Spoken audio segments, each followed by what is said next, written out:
ایک دفعہ کا ذکر ہے کہ کسی دور افتادہ دیہات میں ایک معزز مہمان آیا۔ بڑی آؤ بھگت ہوئی۔ گاؤں کا گاؤں اس کے سامنے بچھا جا رہا تھا۔ کھانے کا وقت آیا تو انواع و اقسام کی نعمتیں اس کے سامنے دسترخوان پر لا کر چن دی گئیں۔ ساتھ ہی ایک بڑی سی سینی میں ایک لمبا سا اور موٹا سا ڈنڈا بھی لا کر رکھ دیا گیا۔ مہمان نعمتیں دیکھ کر تو خوش ہوا مگر ڈنڈا دیکھ کر ڈر گیا۔ سہمے ہوئے لہجے میں پوچھا، آپ لوگ یہ ڈنڈا کس لیے لائے ہیں؟ میزبانوں نے کہا، بس یہ ہماری روایت ہے، بزرگوں کے زمانے سے چلی آ رہی ہے۔ مہمان آتا ہے تو اس کے آگے کھانے کے ساتھ ساتھ ڈنڈا بھی رکھ دیتے ہیں۔ مہمانوں کی تسلی نہ ہوئی، اسے خوف ہوا کہ کہیں یہ تمام ضیافت کھانے کے بعد ڈنڈے سے ضیافت نہ کی جاتی ہو۔ اس نے پھر تفتیش کی، پھر بھی اس کا کچھ تو مقصد ہوگا، کچھ تو استعمال ہوگا، آخر صرف مہمان کے آگے ہی ڈنڈا کیوں رکھا جاتا ہے؟ میزبانوں میں سے ایک نے کہا، اے معزز مہمان، ہمیں نہ مقصد معلوم ہے نہ استعمال، بس یہ بزرگوں سے چلی آنے والی ایک رسم ہے، آپ بے خطر کھانا کھائیے۔ مہمان نے دل میں سوچا، بے خطر کیسے کھاؤں؟ خطرہ تو سامنے ہی رکھا ہوا ہے۔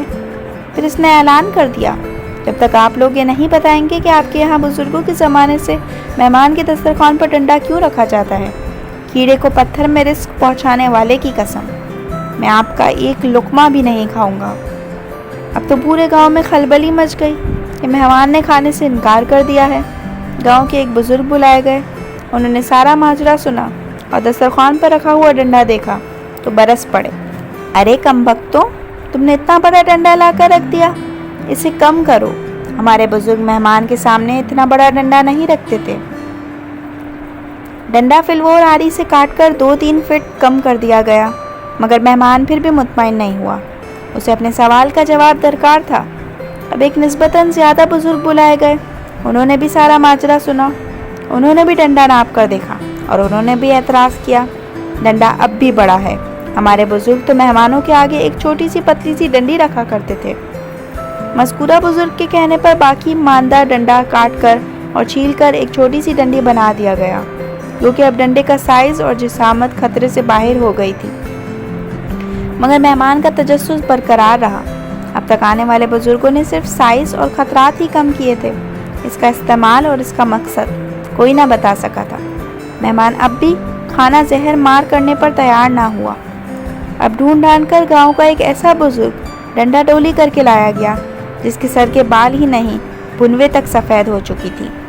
محتاط سے محتاط اندازے کے مطابق بھی بزرگ کی عمر 99 سال سے کم نہ ہوگی، سجائی بھی کم دیتا تھا۔ جب انہیں ڈنڈے کی شکل و صورت اور اس کا سائز تفصیل سے بتایا گیا تو وہ بھڑک کر اپنی لاٹھی ڈھونڈنے لگے، چیخ کر بولے، اڑے عقل کے اندھو، ہمارے بزرگ مہمان کے سامنے ایک چھوٹی سی پیالی میں ایک ننھا منا سا تنکا رکھا کرتے تھے، تاکہ اگر مہمان کے دانتوں کی ریکھوں میں گوشت کا کوئی ریزہ پھنس جائے تو وہ خلال کر کے اسے نکال باہر کریں۔ زندگی کے کسی بھی شعبے میں کوئی نئی بات، کوئی بدعت شروع تو خلال کے تنکے سے ہی ہوتی ہے، مگر پھر اس کے پیروکار اسے بڑھا کر لمبا سا اور موٹا سا ڈنڈا بنا دیتے ہیں اور اس پر بھی مطمئن نہیں ہوتے۔